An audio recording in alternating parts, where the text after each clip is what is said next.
Hola, ¿qué tal? Buenas tardes a todos. Mil disculpas, un poquito pesado el día de hoy por las actividades que tenemos, pero bueno, aquí estamos. No sé si de las pláticas que hemos tenido anteriormente tienen alguna duda. Hemos abordado la primera parte que correspondía a la serie blanca no neoplásica y a las anemias. El siguiente módulo abordamos las neoplasias hematopoyéticas mieloides.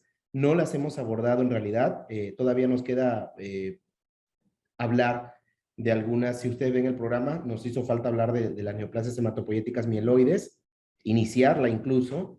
Y estaríamos hablando también de las neoplasias hematopoyéticas linfoides. Vamos a buscar la forma de darles todos los temas. Definitivamente, si ya se dieron cuenta, son temas algo extensos, que tratamos de darlo lo más ligero que se pueda, pero la realidad es que pues es una gran cantidad de información y a medida que vamos avanzando y conociendo estas enfermedades, se deja ver que el conocimiento humano tiene limitaciones y que cada vez comprender una enfermedad es un poquito complicado, ¿no? Pero todo es en beneficio del paciente, para que el paciente se pueda diagnosticar a tiempo, para que el laboratorio pueda ser parte del diagnóstico de estas enfermedades hematológicas en un primer nivel de atención. Y como hemos dicho, ya sea que se diagnostique y se trate en el primer nivel de atención o se derive a un segundo o tercer nivel de atención, ¿sale?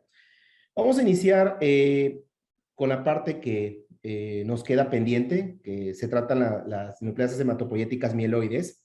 Y de principio vamos a hablar de los nuevos criterios de clasificación de las neoplasias hematopoyéticas mieloides de acuerdo con los criterios que establece la Organización Mundial de la Salud. Aquí están. Esta sería la primera presentación. Ya ustedes me conocen. Mi nombre es Eduardo Alberto Burelo López. Soy especialista en hematología diagnóstica por laboratorio y bueno, esta es mi cédula de especialidad. Bien, vamos a iniciar entonces con las neoplasias hematopoyéticas mieloides.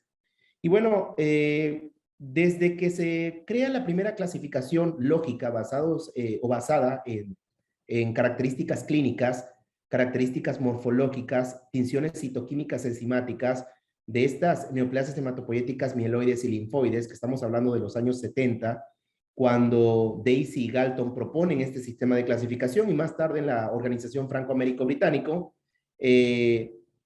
reúne estos criterios y con un grupo de especialistas hace una clasificación mucho más específica. De hecho, la forma de aprenderse las neoplasias hematopoyéticas mieloides, por lo menos las agudas, vale la pena revisar, obviamente, cómo lo hacía la Organización Franco-Américo-Británico. Y siempre he dicho que estos grandes gurús de la hematología no encontraron una forma de establecer el diagnóstico a partir de principios clínicos, y entonces tuvieron que recurrir a observar la sangre a través de diferentes tinciones. Las más importantes son las basadas en el principio Romanowski, y a observar la médula ósea. Más adelante vamos a hablar cómo hicieron esta clasificación que, fíjense, era lo que teníamos en los años 70, y era cómo se clasificaban y cómo se diagnosticaban estos pacientes con base en la morfología. Porque habían entidades que morfológicamente son muy sugerentes a una enfermedad, hay otras que definitivamente no podían ser clasificadas, y entonces a veces se dejaban como de ambiguo linaje o neoplasias linfoides. Habían limitaciones, pero dentro de las limitaciones vale la pena recordar que el laboratorio tenía y tiene un papel importante para el diagnóstico de estas enfermedades. Luego, a través de una serie de eventos que en la FAB ya se mencionaba, pues llega el estudio de citometría de flujo, más bien el inmunomarcaje a través de anticuerpos monoclonales, y se empieza a utilizar para establecer diagnósticos de estas enfermedades. Y la OMS no solamente agrega estos estudios, sino además los estudios de genética y molecular, estos últimos sobre todo para establecer un pronóstico de la enfermedad más que dar un diagnóstico, bajo sus excepciones, por supuesto. Y bueno, no sé, algunos de ustedes que haya pues manejado este libro de patología y genética de tumores hematopoyéticos y tejidos linfoides, esta fue una de las primeras revisiones que se sacaron al mercado y que obviamente tenía sus limitaciones, pero ya estaba mucho más completo que lo que teníamos en la FAB. Ya habían estudios de citometría de flujo con inmunomarcaje, ya habían estudios de genética, ya habían estudios de biología molecular que permitían obviamente dar una precisión, dar un diagnóstico mucho más preciso. Luego en el 2008, esto fue en el 2001, en el 2008, fíjense bien, tenemos este libro, seguramente algunos de ustedes todavía lo tienen. Gracias a la comprensión de las alteraciones genéticas y moleculares, pues esta clasificación que todavía era pequeña, aquí prácticamente se expandió mucho más. Y bueno, habían algunas situaciones que no quedaban claras, no se comprendían bien, eran enfermedades que realmente no eran tan frecuentes, de ahí que no sabíamos cómo se iban a comportar, no sabíamos las alteraciones moleculares, no sabíamos las alteraciones genéticas, ni tampoco sabíamos cómo se iban a tratar. Y obviamente ya se mencionaban como entidades provisionales y fue hasta el 2017 donde muchas de estas entidades se separaron y se establecieron en un grupo de clasificación específico. Muchos de los morfólogos discuten o no están totalmente de acuerdo con la forma de clasificar de la Organización Mundial de la Salud, porque cuando tenemos, por ejemplo, una leucemia mieloblástica aguda con maduración que tiene translocación 821, debería entrar como una M2 y dentro de las subclasificaciones debería estar la M2 con translocación 821. Y aquella, obviamente, que no lo tiene o que tiene otra alteración genética que puede dar un pronóstico de la enfermedad. Sin embargo, bueno, también hay que recordar que la clasificación no solamente está hecha para personal de laboratorio, para personal que se dedica a la revisión morfológica, es decir, para establecer el diagnóstico, sino también para aquellas personas que de alguna u otra manera van a tratar a los pacientes. Porque no tiene ningún sentido, y esto lo decía Rudolf Virchow, que ojalá en algún momento se pudieran conocer bien estas entidades y sobre todo para generar tratamientos específicos, no tiene ningún sentido que usted haga un diagnóstico lo mejor que se pueda si todavía no tenemos un tratamiento. Muchas de estas enfermedades lamentablemente no responden bien porque estamos limitados en la comprensión de las alteraciones, repito, genéticas y moleculares, y a medida que vamos avanzando con estas técnicas, pues seguramente esta clasificación, que en realidad no es una clasificación, es una readaptación de lo que ya se tenía, probablemente en los años 2050 o cuando vuelva a salir una publicación de la OMS, seguramente vamos a tener un grupo mucho más extenso de aquellas enfermedades con alteraciones genéticas moleculares y genéticas y moleculares recurrentes que impacten sobre el pronóstico de cada una de estas enfermedades. Así que es importante tomar en consideración que para el morfólogo esta clasificación no es lógica, pero bueno, está dada porque no atiende totalmente no está hecho para morfólogos nada más, sino también está hecho para el personal clínico que va a tratar a estos pacientes. Y bueno, usted decidirá en qué posición se quiere colocar. Lo que sí es un hecho real es que el diagnóstico de estas enfermedades hematológicas no se pudo establecer con base en características clínicas y entonces fue a partir de ciertas alteraciones, fue a partir de las alteraciones que vemos en la morfología que pudimos entonces ir describiendo e ir clasificando a estas neoplasias. Entonces, la importancia del personal de laboratorio, a veces frecuentemente se cae en un error porque se pretende establecer el diagnóstico con bases clínicas. Esto es imposible. No lo lograron los patólogos, los gurús de la hematología en siglos pasados o en años pasados, y pues no vamos a buscar el hilo negro de todo esto, ¿no? Es un poquito complicado.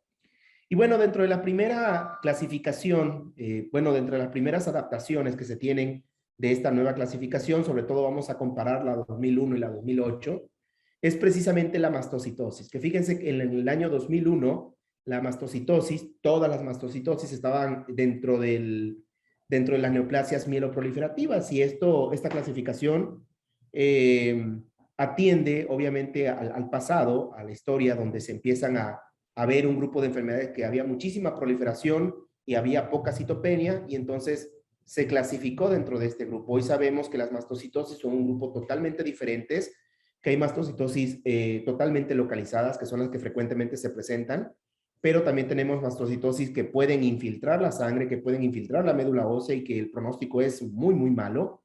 Entonces, atinadamente, en la clasificación del 2008, vean, ya la mastocitosis entra en otro grupo de clasificación donde tenemos las mastocitosis, repito, más frecuentes, que son las cutáneas, que tienen un grado de hipersensibilidad enorme, la mastocitosis sistémica y el sarcoma de células mastocíticas, ya dentro de un grupo totalmente diferente. Algo que ha llamado muchísimo la atención es el término neoplasias mieloproliferativas, porque es un término que a veces termina siendo un poco redundante.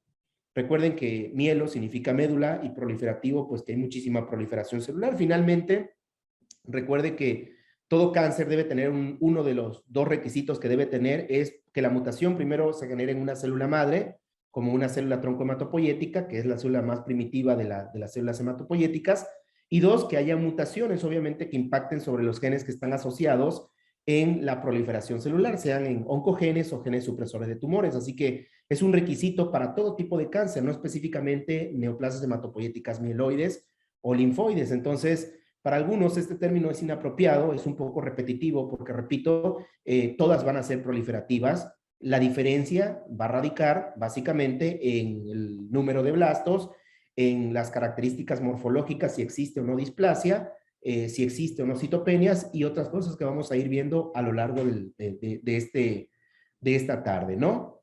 Otra de las cosas que también ha tenido un impacto fuerte en los morfólogos es el término leucemia mieloide crónica. Pues bueno, es que la leucemia pues es un aumento de leucocitos mieloide de la médula y crónica que no reúne más del 20% de blastos. Estamos de acuerdo en eso. Entonces, como ustedes pueden ver, todas estas neoplasias son mieloides crónicas. La leucemia neutrofílica crónica es de una neoplasia mieloide crónica. La leucemia eosinofílica crónica también es una neoplasia mieloide crónica. El término mucho más apropiado es el que comúnmente conocemos como leucemia granulocítica crónica, porque especifica claramente lo que vamos a encontrar en la morfología. Granulocitos que no superan, granulocitos en diferentes estadios de maduración, pero que los blastos no superan más del 20%. Y esta es una de las entidades que vamos a ver en un momento. Entonces, usted tomará la mejor decisión, pero a veces esta parte de no comprender realmente lo que sucede en una enfermedad implica el hecho de que se den estos nombres que no terminan por convencer, sobre todo a aquellas personas que realmente han visto morfología por muchísimo tiempo. Leucemia mieloide crónica es algo que de moda se ha puesto, cuando la realidad es que la clasificación se ha hecho con bases morfológicas, y si es así, entonces tendríamos que llamarla de acuerdo a lo que vemos. Es una maduración de granulocitos, repito, neutrófilos, eosinófilos y basófilos en diferentes estadios de maduración, cuya cantidad de blastos no supera más del 20%. Otra de las clasificaciones que ha llamado muchísimo la atención es esta, las neoplasias linfoides y mieloides con eosinofilias y anormalidades en los receptores de factor de crecimiento derivados de plaquetas alfa, los receptores de factores de crecimiento derivados de plaquetas beta, los receptores de factores de crecimiento de fibroblastos, y la nueva clasificación ya se coloca una nueva entidad, son neoplasias mieloides linfoides, con una nueva mutación que es PSM1-JAK2. Esta clasificación es un poquito, genera mucho conflicto, porque en realidad estamos englobando a un grupo de enfermedades crónicas, agudas, mielodisplásicas, no mielodisplásicas, mieloides, linfoides, que por solo el hecho de tener estos arreglos genéticos ya se ubican en un grupo en especial, cuando deberían ser ubicadas en el grupo que le corresponde. ¿Estamos de acuerdo? Y hasta la actualidad todavía no se ha podido quitar este tipo de neoplasias. La justificación es que muchas de estas enfermedades responden a tirosincinasa, pero responden de manera parcial, porque estamos de acuerdo que una neoplasia mieloide aguda pues responderá de manera parcial a estas tirosincinasa, pero si tiene mutaciones adicionales, pues definitivamente no va a responder totalmente. ¿Estamos? Entonces, es un punto, digamos, que ha tenido muy en contra la Organización Mundial de la Salud, a pesar de ser una entidad internacional. Este grupo de clasificación, la realidad es que no debería existir, según mi punto de vista, y comparto el punto de vista con otras personas de muchísimo conocimiento, de muchísima trayectoria en esta clasificación específicamente. El PSM1-JAK2 puede ser tratado con ruxolitinib, es quizás de las menos frecuentes que vemos en este grupo, pero finalmente, digo, por un tratamiento no podemos agruparla o tenerla en un grupo de clasificación. Y fíjense, en el caso de las neoplasias que tienen un comportamiento híbrido, que por un lado son mieloproliferativas o muy proliferativas, y en el otro punto son displásicas, es decir, hay displasias morfológicas, hay citopenias, el grupo que conocemos como neoplasias mieloproliferativas, mielodisplásicas, solamente hubo un cambio. En realidad hablamos de las neoplasias, hablamos de una nueva entidad que ya incluso en el 2001 se hablaba, era una entidad todavía que estaba siendo estudiada. No se conocían las alteraciones genéticas, no se conocían las alteraciones moleculares, no se sabía el pronóstico. Se sabía que era un pronóstico algo malo, pero pues todavía no teníamos en consideración qué tan malo era.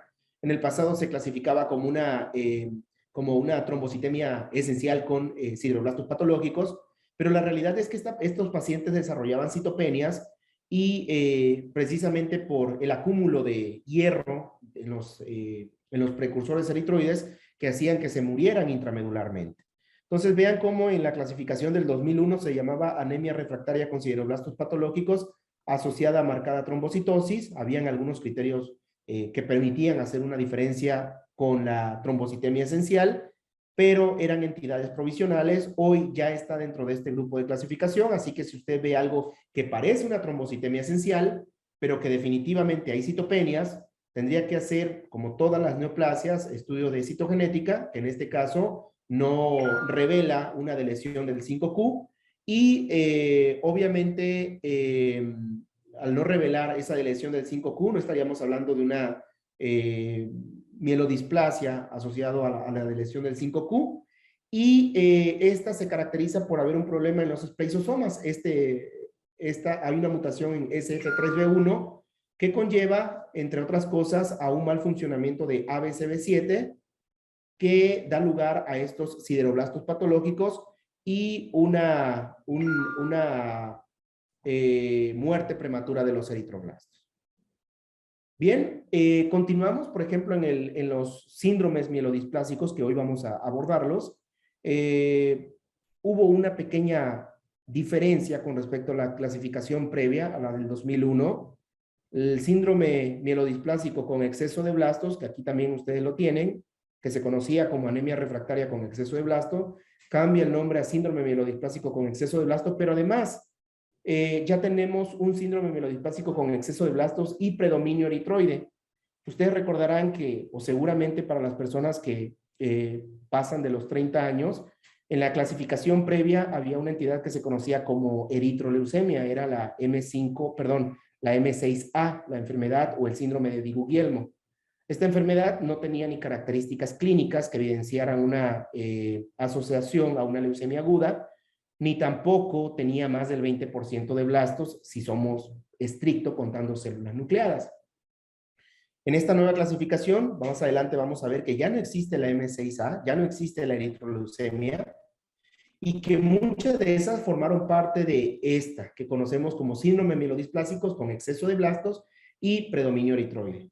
Además, tenemos otra que se conoce como síndrome mielodisplásico con exceso de blastos y fibrosis, que sería lo más relevante de este grupo.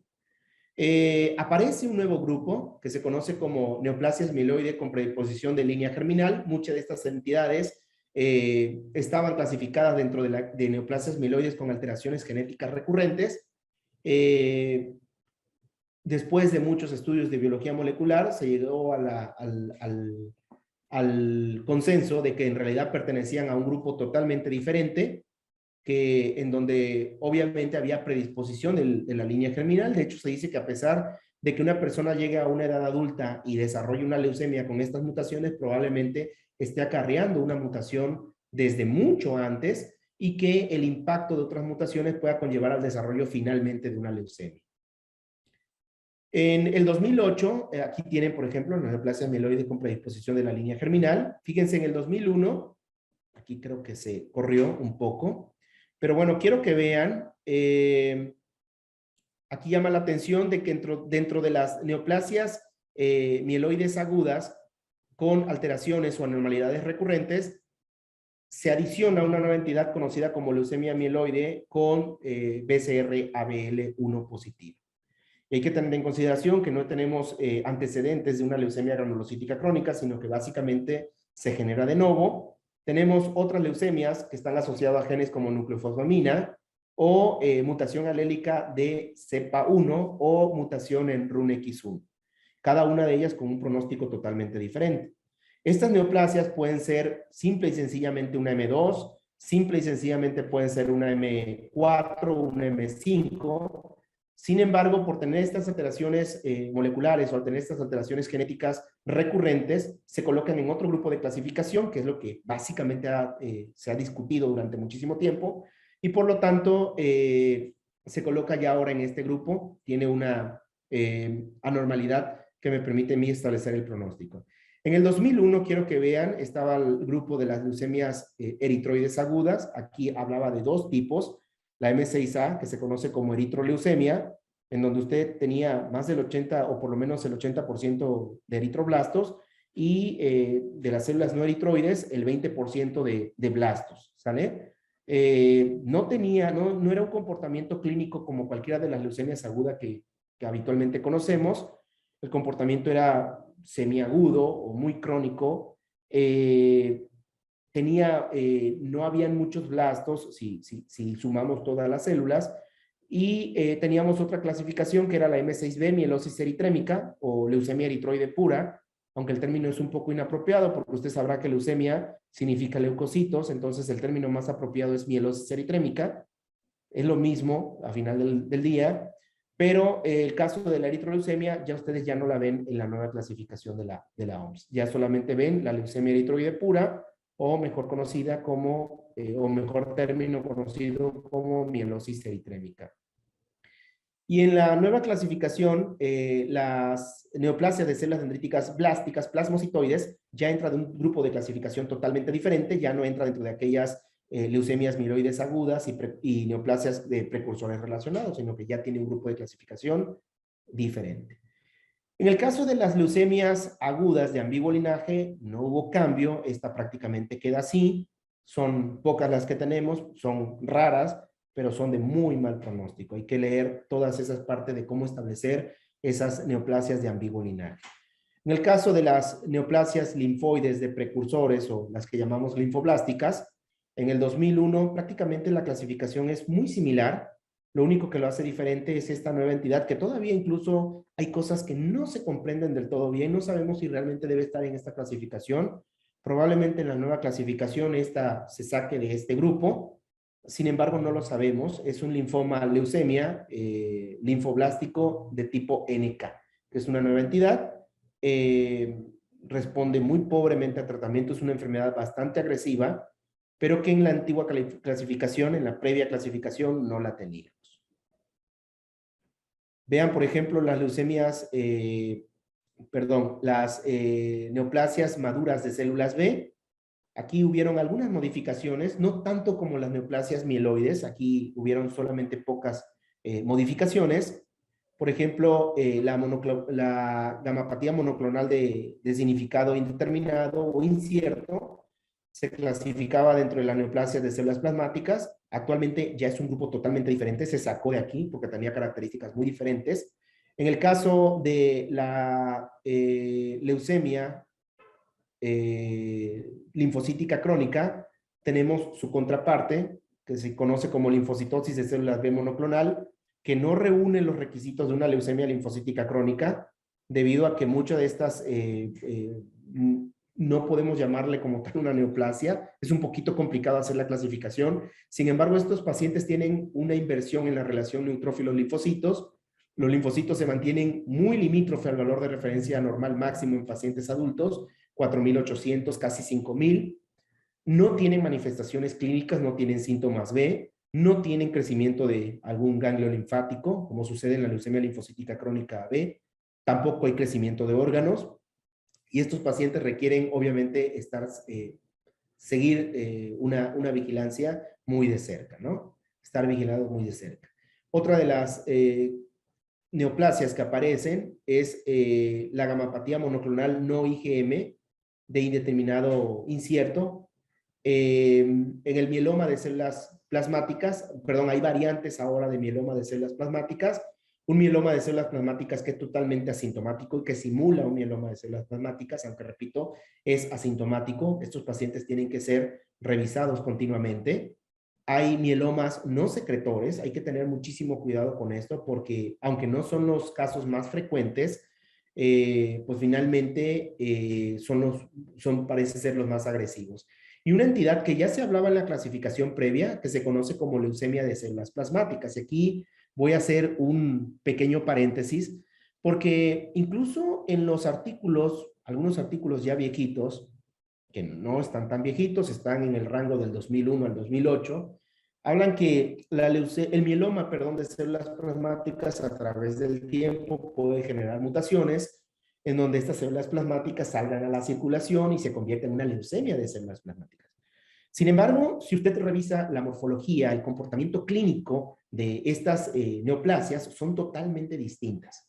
En los casos que a su servidor le ha tocado ver de mielomas de células plasmáticas, aquellos que de alguna manera no se les ha dado tratamiento y que lamentablemente fallecen, jamás desarrollaron una leucemia de células plasmáticas, a pesar de que algunas células pueden salir a la circulación y son muy pocas, realmente a veces no salen o no se ven, pero cuando salen son células de un tamaño mucho más grande, no tienen las características morfológicas que vemos en la leucemia de células plasmáticas.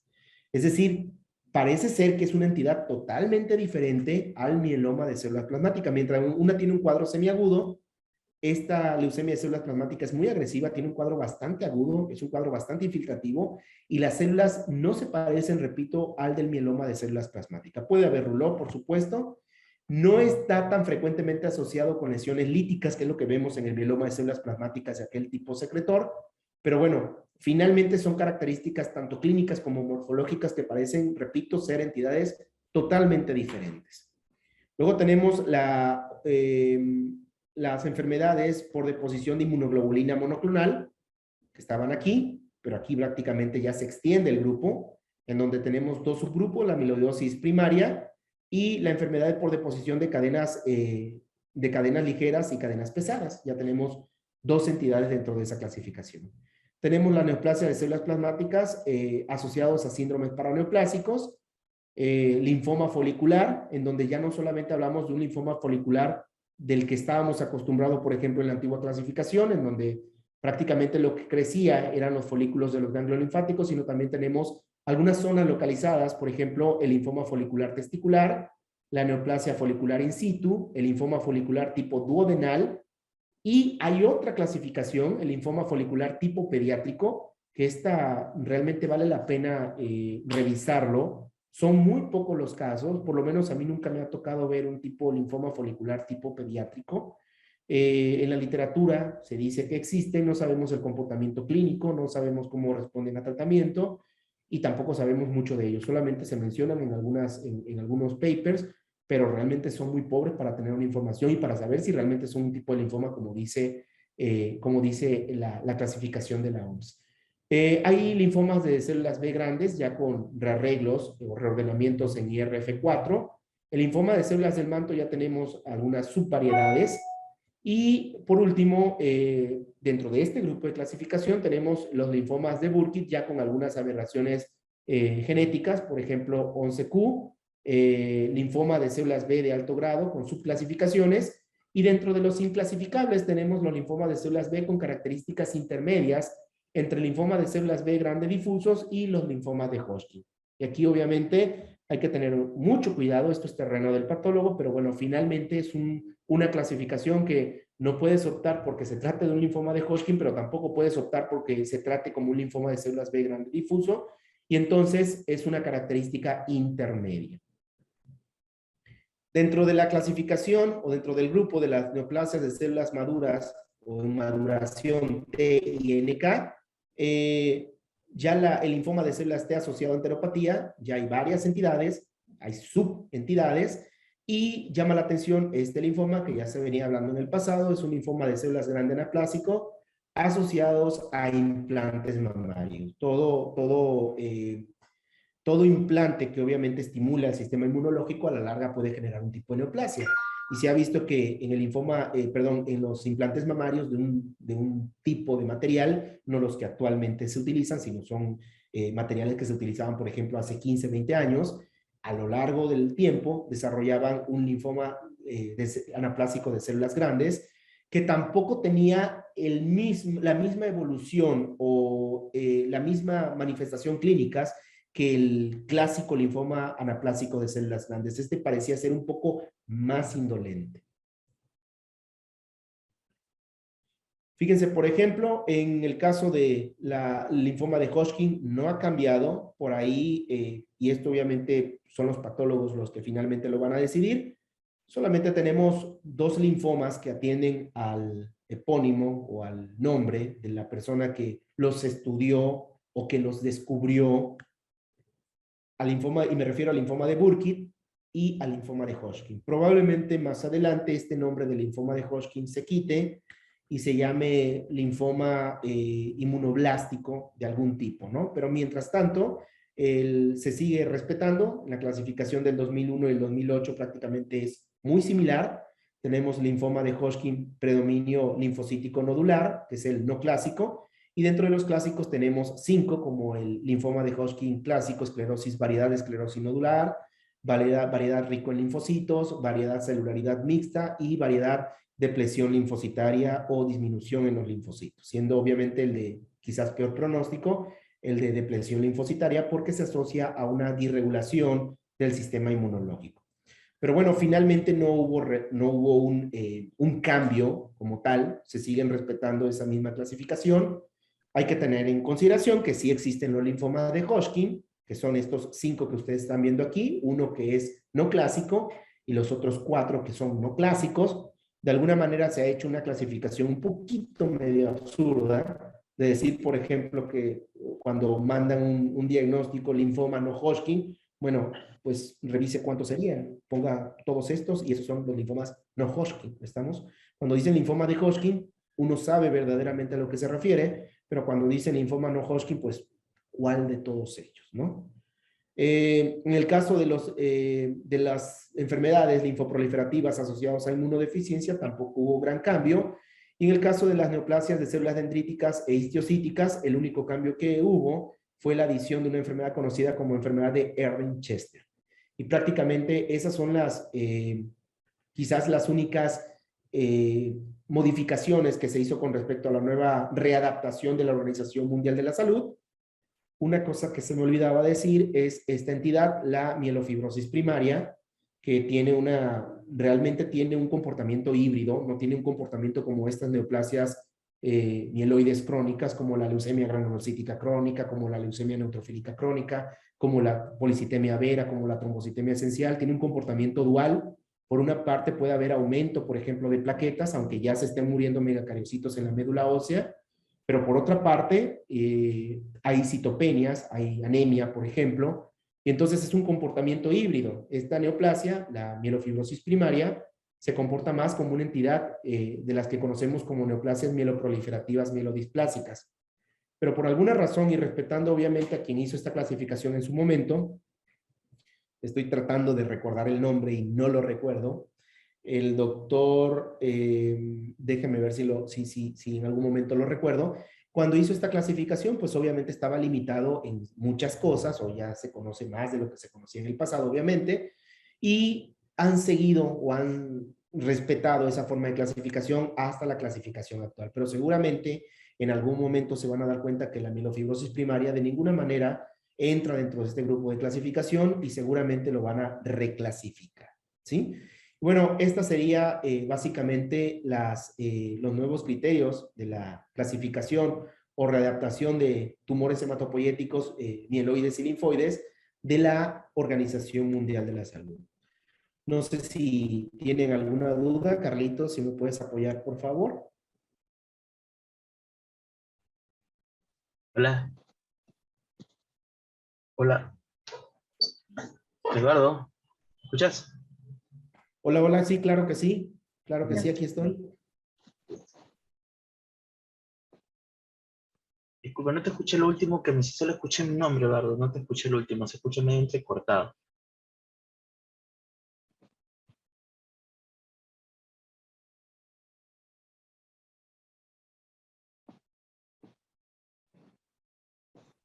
Y chicos, creo que ¿tienen alguna pregunta hasta ahora? Por favor, si es así, los leemos con mucho gusto. Aquellos que estén conectados inclusive en Facebook, porque lo estamos transmitiendo también por ahí, para brindarles un poco de lo que estamos haciendo hasta ahora en este microvideo, ¿no? A ver si hay alguno por ahí que de repente quiera o tenga alguna pregunta con respecto a lo que se le está mostrando hasta ahora.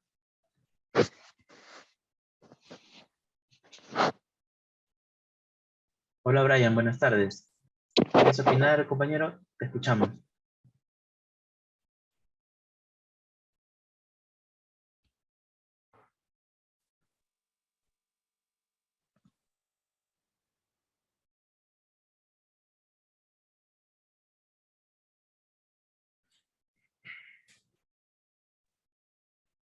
Bien, muchachos, le vamos a dar 5 minutos para que formulen sus preguntas, las vamos a leer y bueno, pasamos a que Eduardo las responda.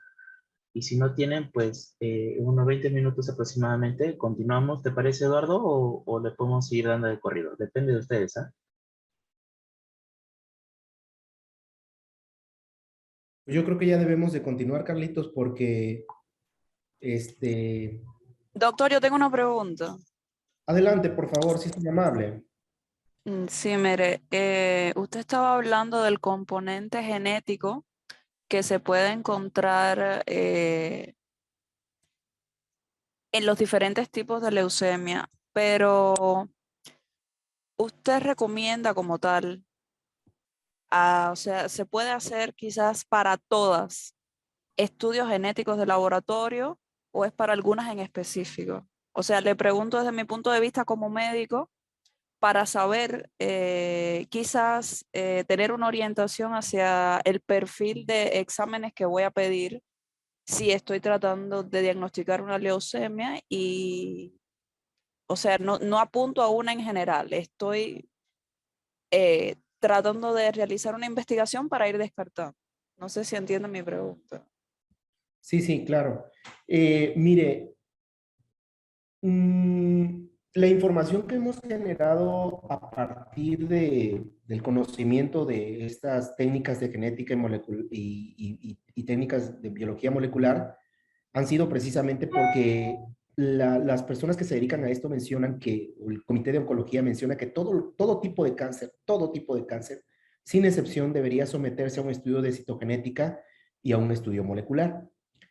Vale la pena decir que no todas las enfermedades tenemos alteraciones que puedan impactar o puedan darnos algún hallazgo genético, pero sí quizás una alteración molecular.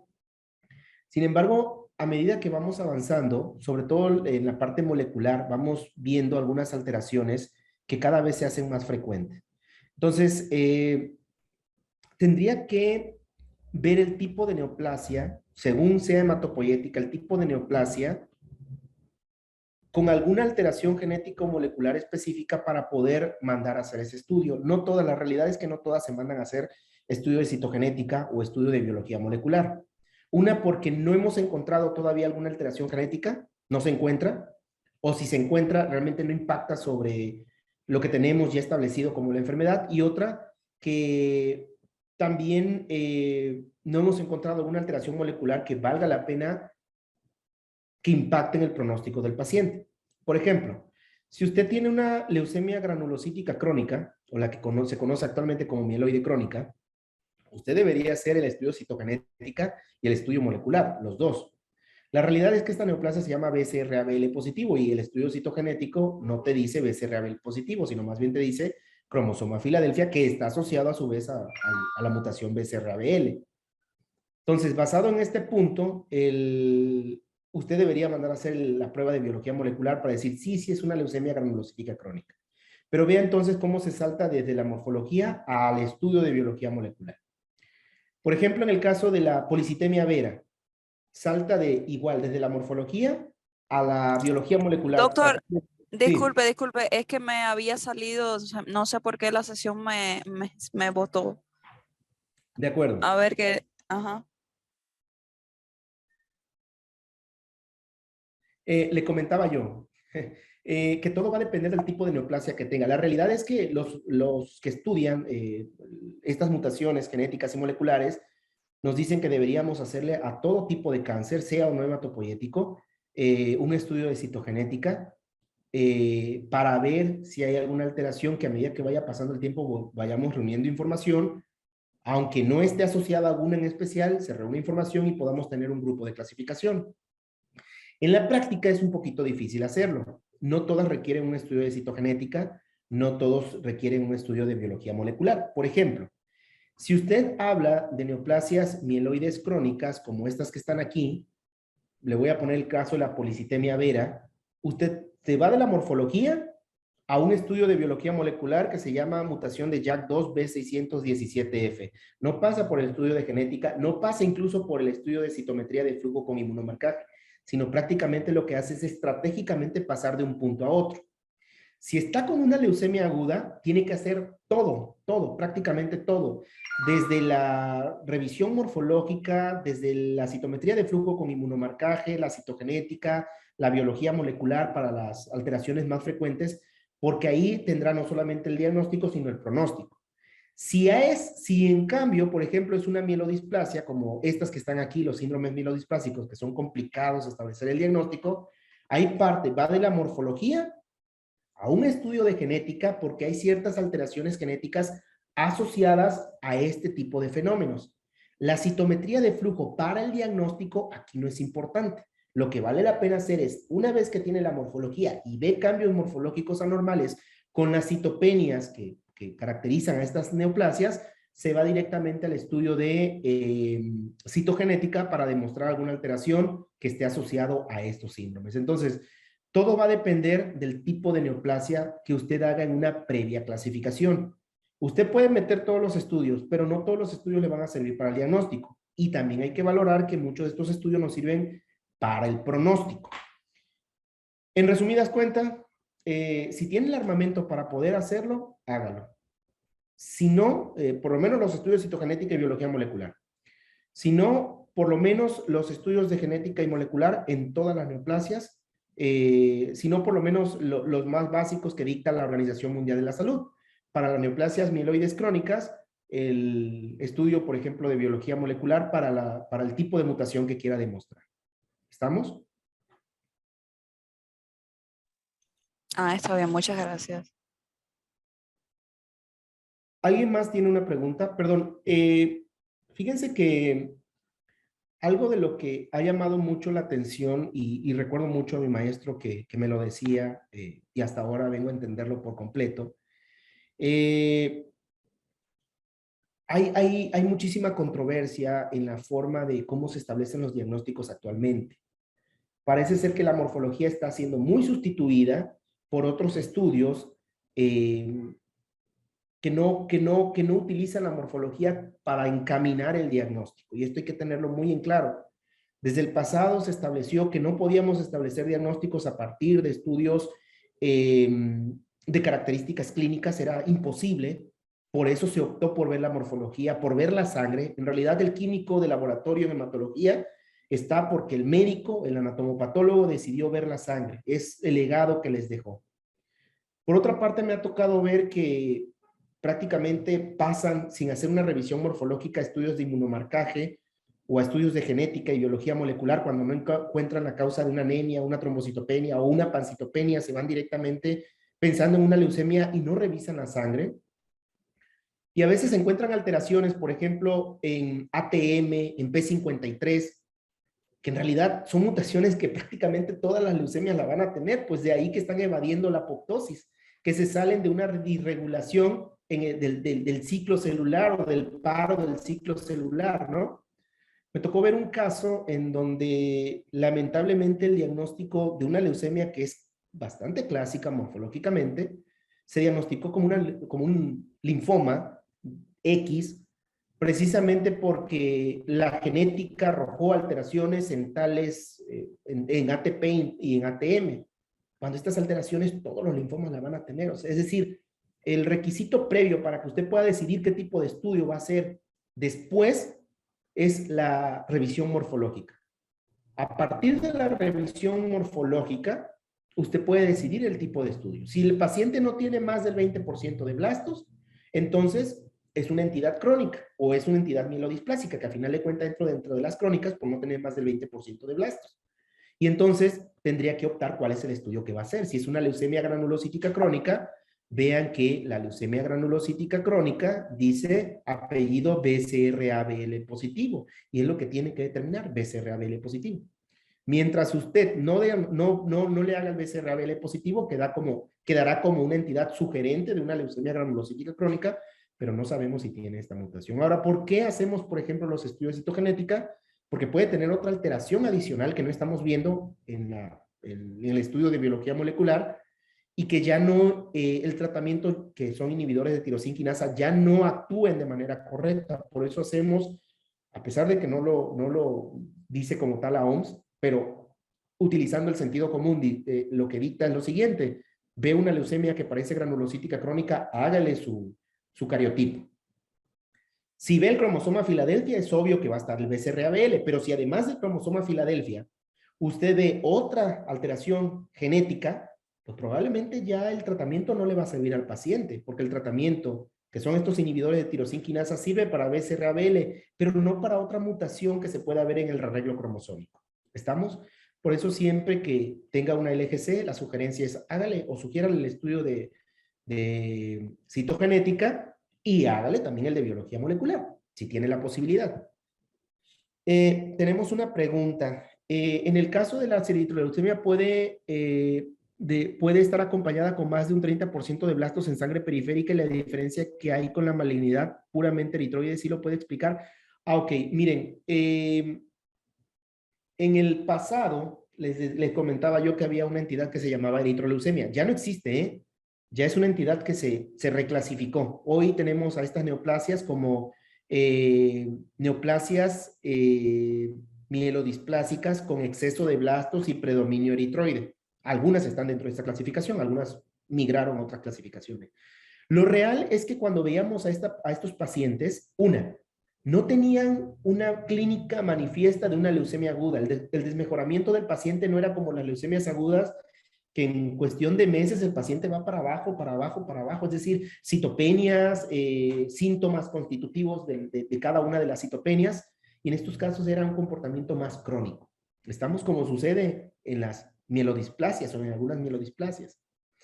Entonces, decían que si teníamos un cierto número de eritroblastos, el 80% de eritroblastos, en la eritroleucemia, 80% de eritroblastos, y que de las células no eritroides, ahora tenía que hacer otro conteo, y si de ese conteo no eritroide le salían 20% de blastos, ya era una eritroleucemia. Vea que separaba dos entidades. Al momento de hacer el conteo, primero tenía que reunir un número de eritroblastos, lo tenía, y luego tenía que quitar esos eritroblastos, y del conteo que le quedaba, que eran los leucocitos en general, pues tenía que haber un 20% de blastos. Y si había el 20% de blastos más esta cantidad de eritroblastos, era una eritroleucemia. La realidad es que cuando hacemos un diferencial, pues no nos ponemos a separar entre eritroblastos y leucocitos. Son células nucleadas y se cuentan en la actualidad todas en conjunto. Y muchas de estas entidades pues no tenían más del 20% de blastos. Y así juntamos a las dos series, tanto la serie leucocitaria como los eritroblastos, y por lo tanto la OMS dijo, ¿saben qué? No tiene una clínica, un comportamiento de una leucemia aguda. El 20% de blasto debe ser en su totalidad, y si no los tiene, entonces hay que reclasificarla. Y actualmente se reclasifica dentro de las neoplasias mielodisplásicas o síndromes mielodisplásicos con exceso de blastos y predominio eritroide. ¿Sale?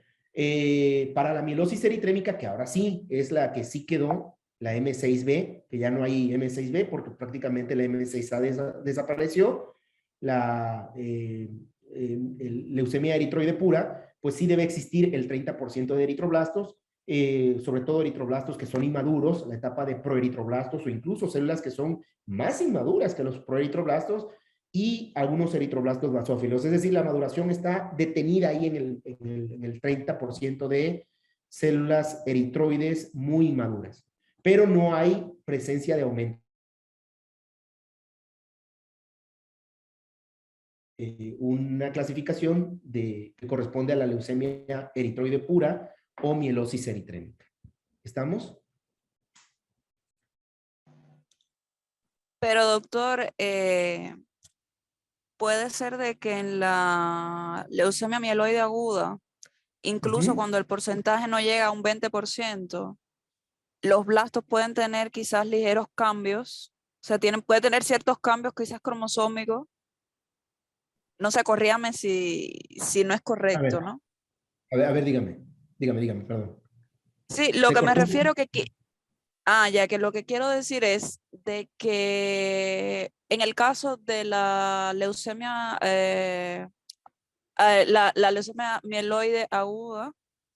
eh, puede pasar de que no tiene que llegar a un 30%. A veces ni siquiera llega al 20%, pero Pero los blastos tienen cambios cromosómicos. ya, sí, tiene usted toda la razón. Es cierto. Por ejemplo, cuando tenemos una alteración genética frecuente, esto sucede sobre todo en la translocación 821, la leucemia mieloide aguda con translocación 821, esta es muy heterogénea, ¿eh? A veces puede tener el 17% de blastos, el 18% de blastos. En sangre y en médula, usted lo cuenta 1000 células y no le da el 20% de blastos. Parece una M2 sin ser una M2 porque no tiene el 20% de blastos. Ojo, para la clasificación de la OMS, usted no requiere 30% de blastos, requiere 20% de blastos.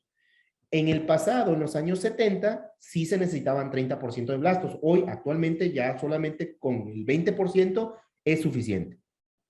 Si usted tiene 17% de blastos, pero tiene la translocación 821, con eso es suficiente para decir que se trata de una leucemia mieloide aguda con translocación 821. En efecto, tiene usted razón, porque se trata de una alteración genética recurrente. ¿Sí queda claro, licenciada?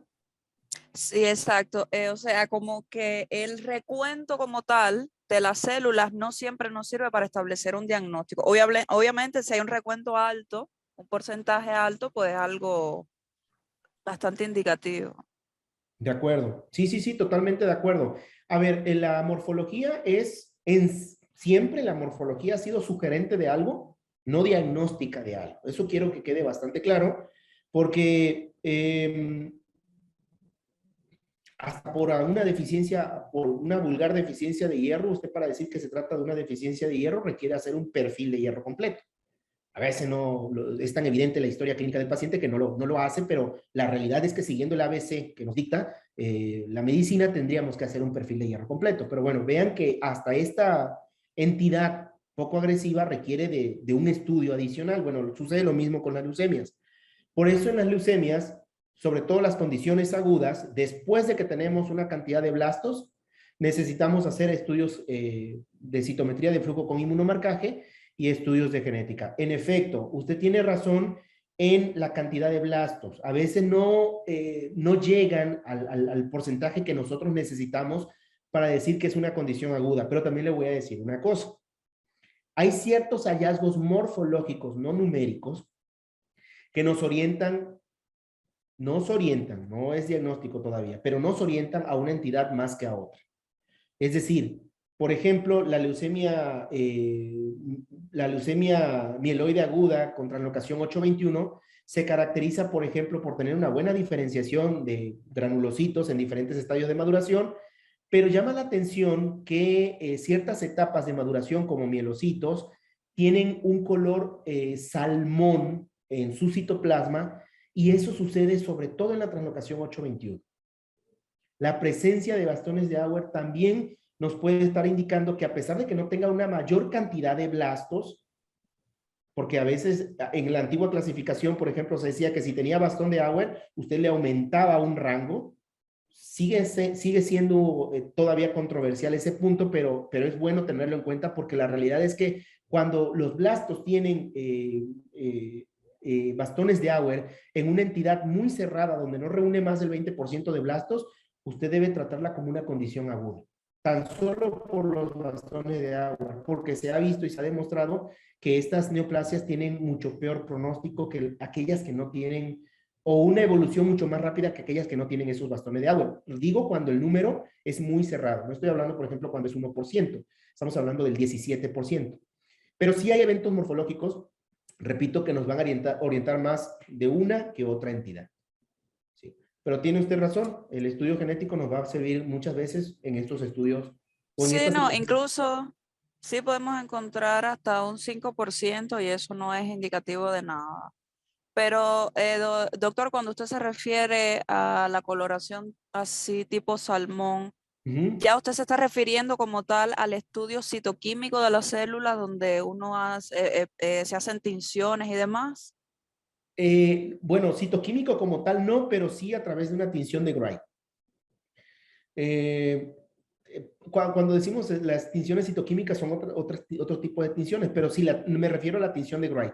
En efecto, se ve un color diferente, se ve una estructura diferente, se ve una forma diferente al que vemos, por ejemplo, en otro tipo de neoplasias. Pero sí, en efecto es por coloración, licenciada o doctora, es por coloración.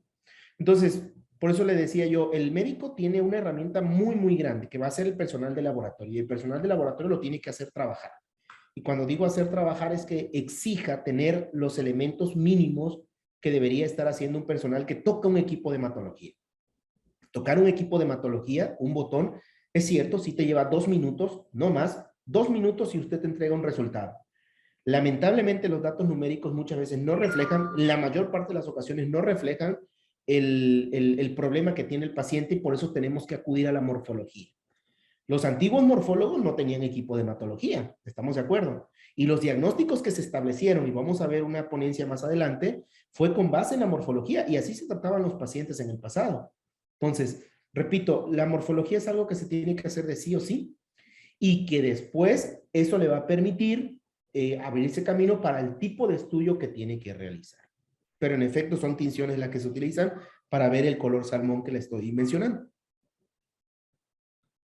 Entonces, ya una última pregunta. En cuanto a la citometría de flujo, la Uh-huh. inmunocitoquímica, Uh-huh. ¿realmente es tan excesivamente importante este estudio? Porque sí creo que se puede quizás usar para clasificar, pero realmente no tiene en sí un valor como que diagnóstico de mucho peso. ¿Qué cree usted en su opinión? Ok, perfecto. Muy buena pregunta. Mire, Lee, justamente por las neoplasias que no tienen una morfología muy, ¿cómo le explico? Una morfología muy típica de alguna de estas leucemias que tenemos, es que se empezó a adicionar el estudio de citometría de flujo con inmunomarcaje para este tipo de neoplasias. O sea, hay algunas que son muy representativas. Usted ve una leucemia promielocítica aguda y prácticamente está diciendo casi la translocación y la mutación que tiene el paciente. Y hasta las alteraciones genéticas y epigenéticas que llegará a tener.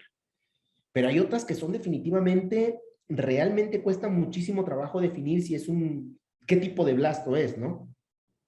Para eso utilizamos justamente la citometría de flujo con inmunomarcaje. 1. 2.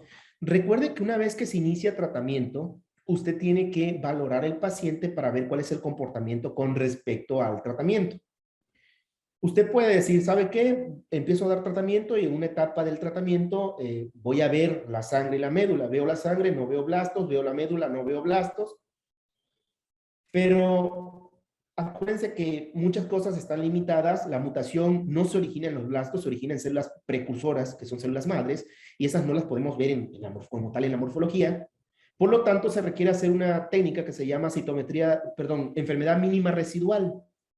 Usted ya sabe cuáles son las alteraciones o las expresiones que tuvo en el pasado una leucemia. Ahora lo que va a tratar de hacer es justamente volver a meter los mismos marcadores para ver si expresa esos mismos marcadores y decir si todavía hay parte de esa clona neoplásica o ya no existe.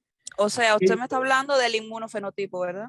Un inmunofenotipo, pero después de tratamiento, que se conoce como enfermedad mínimo residual. Así es. Ah, ya.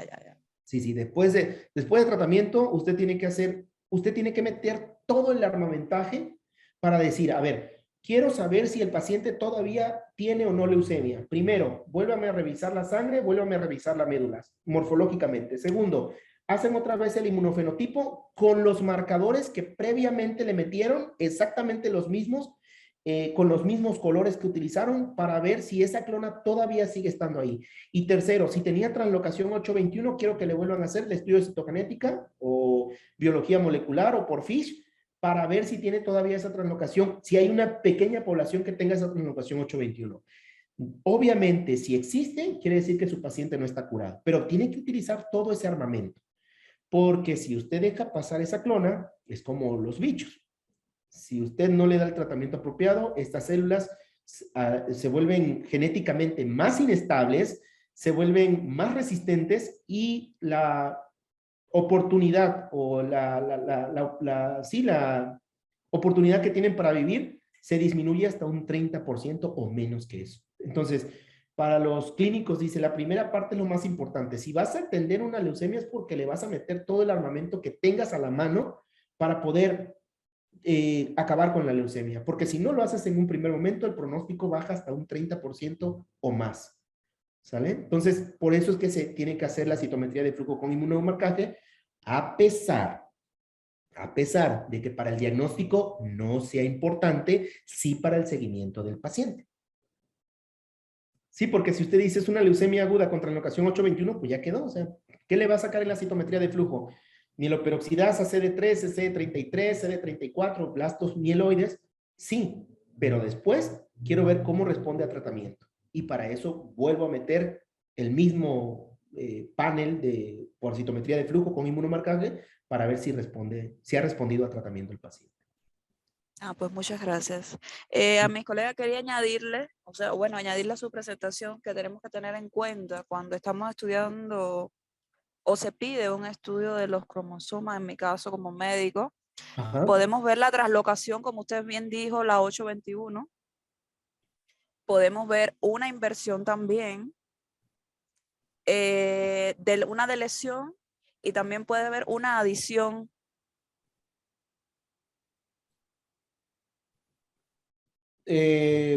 Bueno, las alteraciones pueden ser muchísimas. Pueden haber aneuploidías o pueden ver, como usted me acaba de mencionar, translocaciones, inversiones, deleciones, que algunas conocemos más o menos en dónde ubicarla. Por ejemplo, si hay deleción del 5Q menos, de lesión del 5Q, con cierto comportamiento en la biometría y en la morfología, podemos atender que se llama de un síndrome del 5Q, ¿no? Que es un tipo de mielodisplasia. Si, por ejemplo, le sale PML rara tras una morfología ya evidente de una leucemia promielocítica aguda, pues es una translocación 15-17. Si le sale una leucemia mieloide con inversión del 16, sucede lo mismo que la translocación 821. Puede no tener gran cantidad de blastos, pero la inversión del 16 es suficiente para, cuando no reúne el 20% de blastos, decir es una leucemia aguda. Todo va a depender de aquellas alteraciones genéticas frecuentes que ya se han demostrado que están asociadas a un tipo particular de una leucemia y qué pronóstico tienen. A veces encontramos en los síndromes mielodisplásicos, esto es importantísimo. Si usted piensa en un síndrome mielodisplásico bajo ciertas características clínicas y morfológicas, pues entonces sugiere un estudio de citogenética y hay muchas alteraciones que están de la mano asociado a estos síndromes mielodisplásicos. Pero si no lo logra demostrar, o una de dos, o no lo es, o se tiene que reevaluar el paciente constantemente bajo una citopenia que no cede ante los tratamientos que habitualmente se tienen, ante una citopenia que no es prototípica de alguna de las enfermedades que ya conocemos, ¿no? Pero sí, en efecto, como usted dice, hay diferentes alteraciones, no solamente estructurales, sino también numéricas en los cromosomas que están asociados a un tipo de leucemia en particular. Recuerden que la translocación, la inversión, la deleción, en el caso de la deleción, puede quitar un freno, un gen supresor de tumor, y ya con eso es suficiente para que el freno, no pare la proliferación y ya tiene una leucemia. O la translocación da origen a un oncogen que no existe de manera normal y eso da origen a una alta tasa de proliferación celular. Lo mismo que la inversión. Entonces, todas Y estas doctor, cosas... disculpe, Sí. tener en cuenta que muchas veces no todos los cambios cromosómicos se ven microscópicamente. Muchas veces quizás hay que ir quizás un poco más profundo, usando quizás la hibridación in situ con fluorescencia. Sí, definitivamente sí. Toca, por ejemplo, la leucemia granulocítica crónica. En el caso de la leucemia granulocítica crónica, si usted se da cuenta, no es cromosoma Filadelfia, es BCR-ABL positivo. Precisamente porque el transcrito a veces puede ser muy pequeño, que no se logra demostrar a través de un arreglo cromosómico convencional, y se requiere demostrarlo por otras técnicas. Biología molecular es una de ellas. Entonces, sí, a veces son muy pequeñas estas alteraciones genéticas y tienen que ser demostradas por otra técnica, pero finalmente, le digo, esto es la suma del conocimiento del todo. Desde la parte clínica, el químico que está en el laboratorio debe saber por qué le llega a su paciente. Si no, estaríamos haciendo una medicina que ni se hizo en el pasado. Realmente lo que más tristeza da es que estamos en una medicina que ni se hizo en el pasado. Con menos tecnología, con menos conocimiento, eso no se hizo en el pasado. ¿Por qué? Porque en el pasado, si alguien ha leído la historia del doctor Maxwell Winthrop, o de Daisy, o de Galton, estas personas se metían al laboratorio. Ellos mismos veían al paciente, hacían sus frotis, hacían sus tinciones citoquímicas, enzimáticas y no enzimáticas. No existía el inmunomarcaje, no existían los equipos de hematología. Ellos tenían que ver al paciente, darle seguimiento, darle tratamiento y ver si respondía o no. Muchas de estas personas lamentablemente fallecieron porque habían muchísimas limitaciones, pero no puede ser posible, y lo digo, no sé, digo, doctora, con todo respeto en su país, no sé si sea así, pero seguimos haciendo a veces una medicina que es nada más por sacar volumen, volumen, volumen, volumen. Y esto no puede seguir así. Nosotros aquí tenemos una gran cantidad de laboratorios que lamentablemente te dan una biometría a 3 pesos. O sea, 3 pesos aquí en México es una cosa extremadamente... Pero ¿qué te reportan en una biometría hemática? O sea, si el paciente tiene 90% de blastos con una leucocitosis de 12,000, fíjese, le estoy diciendo que con 12,000 pudiera ser hasta una infección. Y a veces estas leucemias tienen 12,000 leucocitos. Y 12,000 leucocitos, pero el 90% de blastos. Ahí estaba el diagnóstico, no en el dato numérico, estaba ahí en la morfología. Pero lamentablemente nos hemos llenado de pensar que la clínica sustituye la morfología. La morfología es una parte importante, es una herramienta que tiene el médico a su disposición y debe utilizarla, sí o sí, para llegar a estos diagnósticos, para encaminar el diagnóstico. ¿Estamos? Muchas gracias. ¿Sí? ¿Alguien más tiene una pregunta? Muchas gracias, doctora.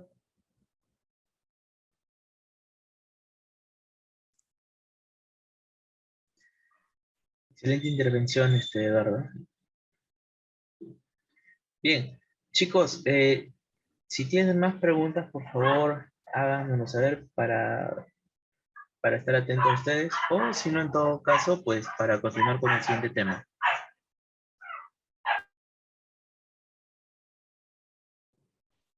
Le damos un espacio de unos 5 minutos, Eduardo, y pues si no, continuamos. ¿Bien?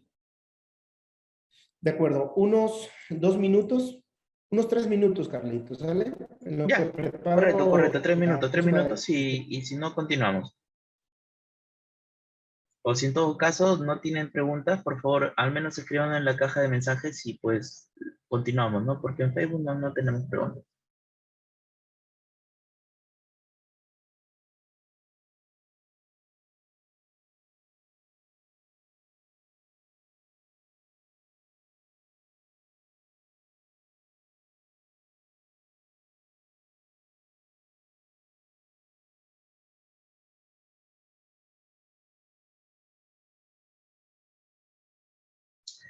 Bien, Eduardo, nos comentan que todo bien, que continuemos, entonces pues vamos a pasar a la siguiente ponencia, ¿correcto? Bien, Eduardo.